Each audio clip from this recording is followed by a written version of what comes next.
Mga kabahaw na may hapon yung tanan mga kabahaw. Nata karong ikaduhang balita na to. Karong hapunanon mga kabahaw. Ako si Kabahaw ang paglilingkod ninyo. Saksi muning atong mga balita mga kabahaw. Nay mo tinuod og mga napoy dili tinuod og nay mga binuang og napoy dili binuang mga kabahaw. Atong pagtagaan pagtambod ng mga kabahaw ang atong balita karon mga kabahaw hapunanon. Ang inyong kabahaw DY is Y klaro. Muna atong balita mga kabahaw. Karong tagaan atong pagtagad mga kabahaw. Naay balay inakyat mga kabahaw, walang hagdan. Muna tagaan atong pagtagad.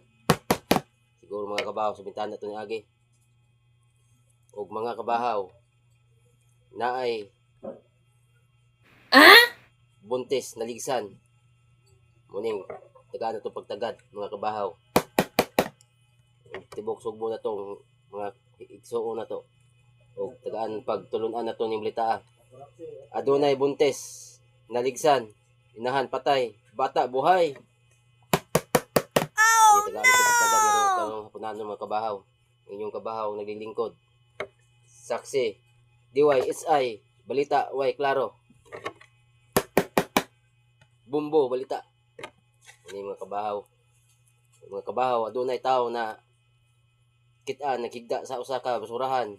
Murag duha patay ba to og lipas mo ba to sa kaon mga kabahaw. Pasikuang-kuang sa kaon mga kabahaw. Muna mga kabahaw ning tawhana. Hindi na tama na itong balita mga kabahaw.